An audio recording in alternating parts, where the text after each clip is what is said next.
Bonjour les amis, bienvenue dans cet épisode consacré au cholestérol, cette molécule dont on parle beaucoup, souvent en mal, mais qui pourtant est essentielle à notre survie.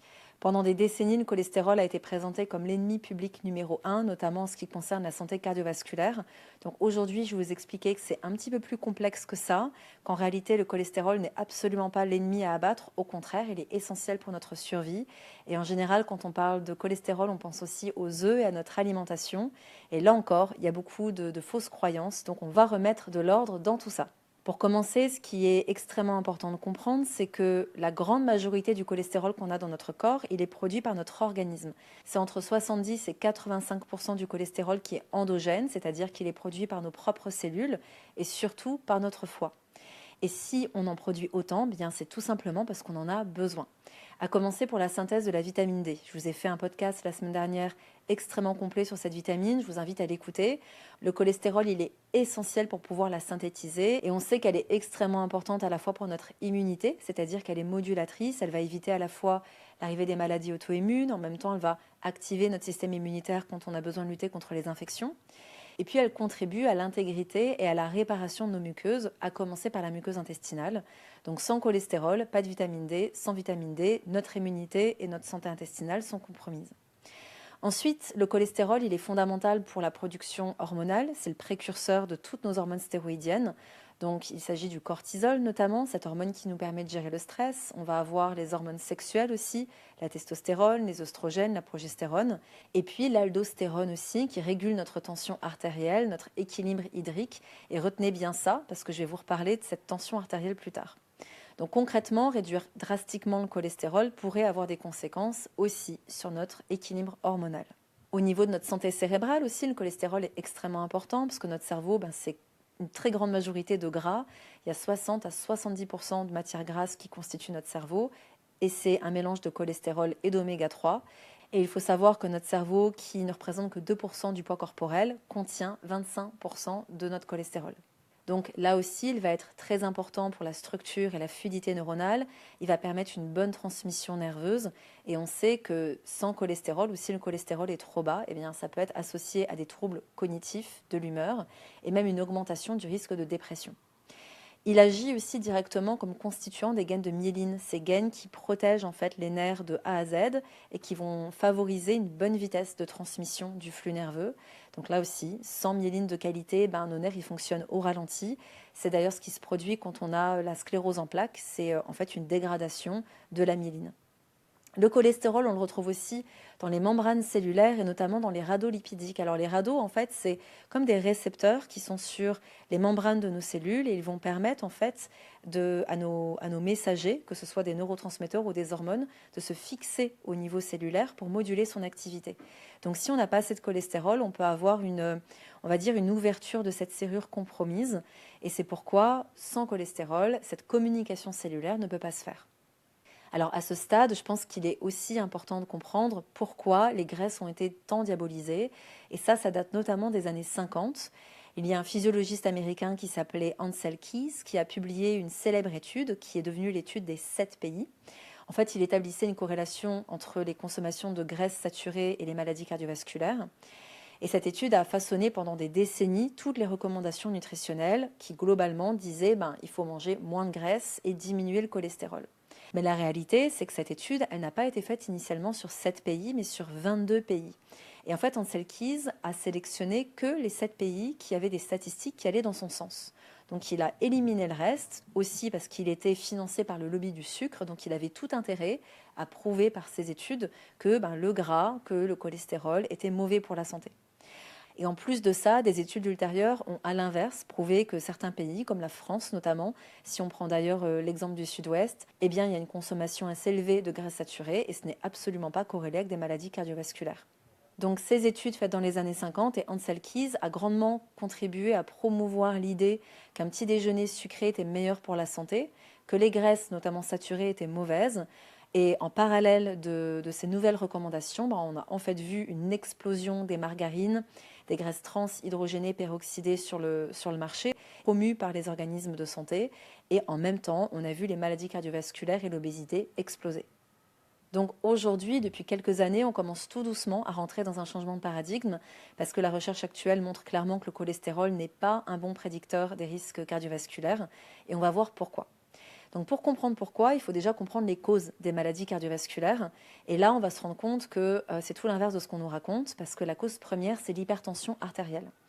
Alors ça, c'est un phénomène que j'explique beaucoup plus dans NG Nutri. C'est d'ailleurs pourquoi, pour vous qui écoutez ce podcast, j'avais envie de vous offrir juste l'audio de cette formation. Normalement, c'est une formation vidéo avec un support de cours complet.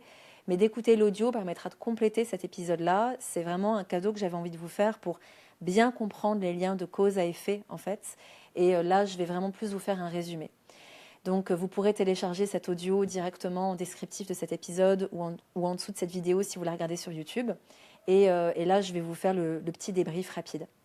Alors l'hypertension, c'est le facteur clé parce que cette tension va endommager mécaniquement la paroi des artères et c'est comme ça que ça crée des micro-lésions et que le corps va faire venir du cholestérol à cet endroit-là pour aller colmater ces lésions-là.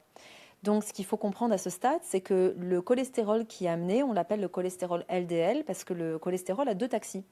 Il a un taxi qui va amener le cholestérol vers le foie pour aller le stocker. Donc c'est ce qu'on appelle l'HDL, c'est ce taxi qui renvoie vers la zone de stockage.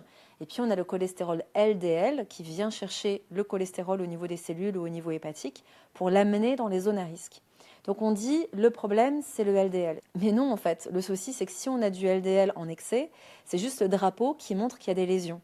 C'est comme si je vous disais « Ah, il y a un problème parce qu'il y a des pansements, il faut enlever tous les pansements sur la blessure. » Bah non, si on met des pansements, c'est parce qu'il y a une blessure à la base. Et l'idée, c'est de comprendre la cause de cette blessure. Et bien là, c'est exactement pareil. On a des lésions, le corps va aller colmater ces lésions, il va aller chercher le cholestérol qu'il va mettre dans ces petits taxis qui sont le LDL. Ce LDL va donc amener avec, chargé de son cholestérol, tout ça sur les zones lésées. Et nous, on va dire « Oh là là, il y a du LDL, c'est pas bon. » Alors que pas du tout. Donc cette hypertension, elle est vraiment nocive pour notre santé et puis elle est aussi liée à un excès de sodium, à un déficit en potassium. Donc ça, c'est vraiment des règles de base en nutrition santé.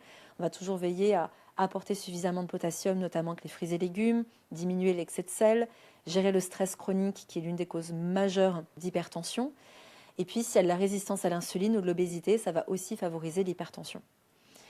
La deuxième cause majeure, c'est l'oxydation du LDL, parce qu'à la base, nos petits taxis d'LDL, ils sont parfaitement sains, ils font très bien leur travail, mais par contre, quand on est sur un terrain pro-oxydant, donc par exemple une personne qui ne mange pas assez d'antioxydants, qui est très stressée, qui ne le gère pas, qui a trop de toxiques et de polluants dans son corps, ça va générer un terrain pro-oxydant, ça veut dire qu'on va rouiller plus rapidement, et cette rouille, elle va toucher notre LDL. Et cet LDL rouillé, il n'est pas reconnu par l'organisme. Donc c'est là qu'en fait le corps ne sait pas l'éliminer et qu'il peut s'accumuler. Donc encore une fois, le problème c'est pas le LDL, c'est le LDL oxydé. Donc on aurait tout intérêt, même dans les analyses, à plutôt aller voir quelle est la quantité de LDL oxydé qu'on a, plutôt que tout simplement l'LDL, parce que ça n'a aucun sens. En plus de ça, à terme, quand le LDL oxydé s'accumule, il y a quand même des cellules immunitaires qui vont venir récupérer ces molécules-là. Mais au bout d'un moment, quand ces cellules immunitaires sont remplies de ce LDL oxydé, elles explosent. Et ça, en fait, c'est une bombe inflammatoire et une bombe pro-oxydante. Donc, c'est des choses que je vous explique beaucoup plus dans la formation et donc vous pourrez aller écouter ça dans l'audio. Donc encore une fois, la clé, elle n'est pas de réduire le LDL ou de lutter contre le cholestérol. L'idée, c'est d'apporter des antioxydants via l'alimentation, des vitamines E, C, des polyphénols, donc tout ce qui est nutrition santé, comme je vous le partage sur ce podcast. C'est d'avoir donc une alimentation qui est riche en fruits, en légumes, et bien sûr, c'est d'agir sur notre niveau de stress. Ce qui va aussi favoriser les maladies cardiovasculaires et ce qui est reconnu aujourd'hui comme moteur principal de l'athérosclérose, c'est l'inflammation chronique de bas grade. Je vous en parle en long, en large et en travers dans ma masterclass qui est disponible sur ma chaîne YouTube. Je vous explique comment l'identifier et surtout comment l'éviter. Mais ce qu'on sait ici, c'est que ce qui la cause, c'est une alimentation qui est trop riche en produits ultra transformés, en oméga 6, trop riche en sucre. Le stress chronique, le manque de sommeil, la sédentarité va aussi favoriser l'inflammation de bas grade. Et puis il y a bien sûr l'obésité ou encore les infections chroniques à cause d'une mauvaise immunité. Donc ça, c'est des choses fondamentales contre lesquelles il faut lutter. On va aussi avoir comme cause majeure de maladies cardiovasculaires la résistance à l'insuline, le syndrome métabolique. Donc là, on est clairement en lien avec phénomène inflammatoire de bas grade, excès de sucre dans l'alimentation, des triglycérides élevés parce qu'en fait, on mange à la fois trop de sucre et trop de graisse de mauvaise qualité. Et puis, bien sûr, il y a des facteurs qui sont bien connus comme le tabagisme, le fait de ne pas bouger assez, donc la sédentarité revient. Comme je disais précédemment, le stress chronique, le manque de sommeil, ce sont à la fois des choses qui vont bien sûr être impliquées dans les phénomènes inflammatoires, mais ce sont aussi des facteurs qui, pris seuls, vont avoir un impact direct sur notre santé cardiovasculaire. Donc, en résumé, concernant le cholestérol, 1. Le corps produit plus de cholestérol que ce qu'on en consomme. L'apport alimentaire, en réalité, il a un effet quasi nul, voire si c'est des graisses de bonne qualité, c'est plutôt protecteur.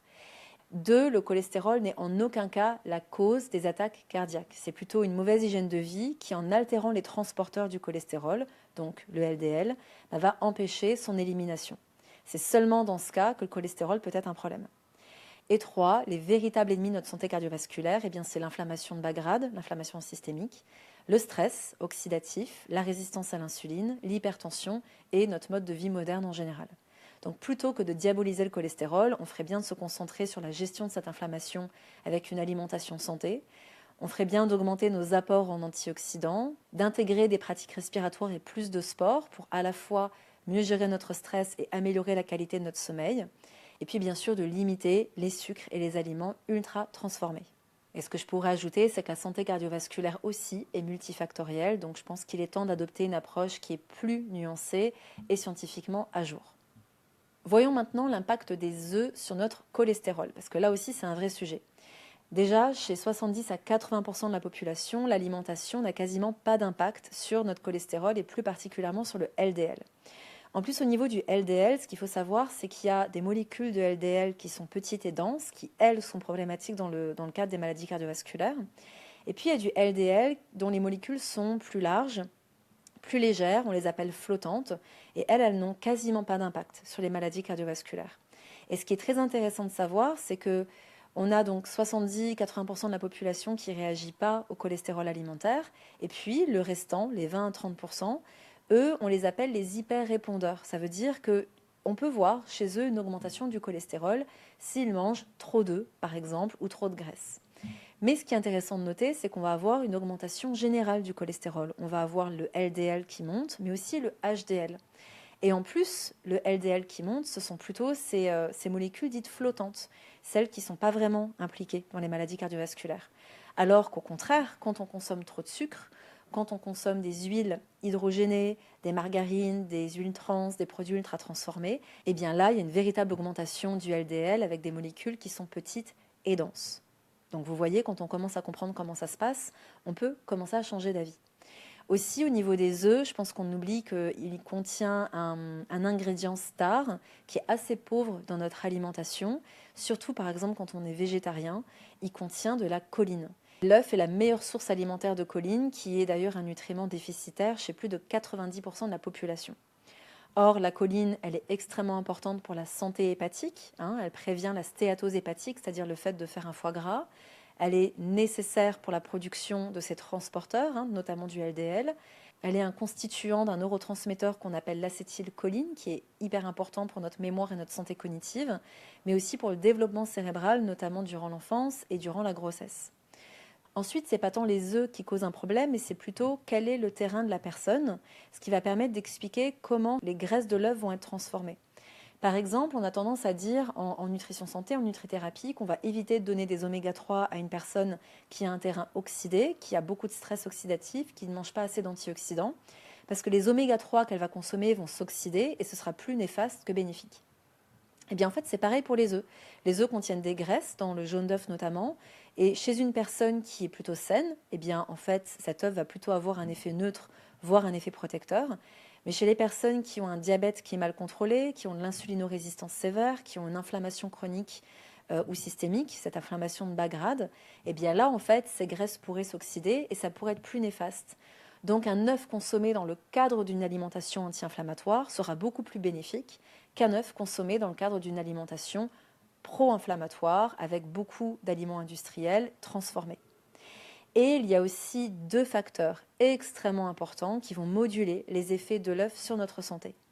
Le premier facteur, c'est comment on choisit nos œufs, et le deuxième facteur, c'est comment on les cuit. Pour le premier point, on va choisir des œufs qui sont plutôt bio et des œufs qui viennent plutôt de poules qui ont été nourries avec des graines riches en oméga 3, par exemple les graines de lin. Vous avez un label en France qui a une chance énorme, on n'a pas ça dans tous les pays, c'est le label Bleu Blanc Cœur. Ça vous permet de trouver des œufs qui sont riches en oméga 3. Ça veut dire que puisqu'on a donné des oméga 3 aux poules, eh bien leurs œufs vont être plus riches en oméga 3, le jaune d'œuf notamment qui est très gras, et donc on va avoir un effet anti-inflammatoire. Alors que si vous prenez des poules d'élevage intensif qui ont été nourries avec des graines très riches en oméga 6, parfois même du soja qui nous vient d'Amérique latine, qui est du soja OGM, eh bien le jaune d'œuf va être pro-inflammatoire et il sera beaucoup moins bénéfique pour la santé. C'est aussi pourquoi je fais tout de suite une parenthèse sur toutes ces questions qu'on me pose disant « Ah, mais il y a tel médecin américain, ah, mais il y a telle personne, ah, mais il y a tel livre qui dit que les œufs sont mauvais pour la santé, le gras est mauvais, c'est riche en oméga 6. » Mais c'est pas vrai en fait, ça dépend de quel œuf on va consommer. Et là, en fait, vous avez des repères intéressants à connaître, notamment le code qui est imprimé sur les œufs que vous achetez. Donc vous avez des boîtes bleu blanc cœur, qui pour moi est l'idéal. Vous avez aussi les œufs bio, parce que ça va prouver que ce sont des élevages en plein air, avec une alimentation bio. Les poules sont bien mieux traitées, d'accord. Et puis vous avez une nutrition qui est souvent de meilleure qualité. Ça, vous le reconnaissez sur l'œuf, parce que l'œuf, il va être, tatoué, si je puis dire. On va imprimer en fait sur la coquille de l'œuf tout un code qui commence par le chiffre 0. 0, ça veut dire que c'est bio. Quand ce code commence par le chiffre 1, ça veut dire que les poules ont été élevées en plein air, donc elles ont au moins eu l'accès à un parcours extérieur. Et puis on a deux autres modes d'élevage, où là on va avoir le code numéro 2 ou le code numéro 3 indiqué sur la coquille. 2, ça veut dire qu'on est sur des poules élevées au sol, en bâtiment. Il n'y a pas de cage, mais il n'y a pas d'accès extérieur, et souvent l'alimentation est mauvaise et riche en oméga 6. Et ça va être le cas aussi pour les poules en cage, où au-delà de l'alimentation mauvaise qu'on leur donne, on est sur des poules en batterie, et c'est pour moi de la maltraitance animale, clairement. Donc, ce qui compte, c'est le premier chiffre. 0, 1, c'est quelque chose à privilégier. Le label bleu blanc cœur aussi, génial. Et pour le reste, les codes 2 et 3, c'est à éviter. Maintenant, pour le deuxième facteur qui concerne la cuisson, là, c'est aussi un point très important, parce que l'idée, ça va être de mieux assimiler les graisses, d'éviter de surcuire ces graisses parce qu'en fait elles vont s'oxyder. Donc on va préférer des œufs à la coque, des œufs mollets, des œufs pochés. Moi parfois ce que je fais aussi c'est que je me fais des œufs brouillés où je vais d'abord cuire le blanc d'œuf et je rajoute juste à la fin le jaune pour avoir un jaune un peu coulant qui n'est pas trop cuit et donc oxydé. Donc à ce stade, je pense que vous l'aurez compris, la consommation d'œufs n'est pas quelque chose qui se mesure avec des statistiques, c'est pas bon ou mauvais. Certaines personnes pourront consommer 1, 2, 3 œufs par jour et ça leur sera très bénéfique parce que ce seront des œufs bleu blanc cœur, bio, que ce sera des personnes qui seront ce qu'on appelle des non-répondeurs, d'accord, qui feront partie de ces 70 à 80% qui sont peu impactés par l'apport de cholestérol alimentaire. Les personnes qui y sont plus sensibles parce qu'elles font des analyses et parce qu'elles peuvent voir en fait la manière dont elles répondent à ce cholestérol alimentaire, eh bien là on sera un petit peu plus vigilant sur les quantités, d'accord ? Voilà, j'espère que cet épisode vous aura plu et éclairé sur ce sujet. Comme toujours, merci de commenter, de partager cette vidéo ou cet épisode de podcast et je vous dis à demain pour un nouvel épisode sur Guérir et Grandir. Bye bye.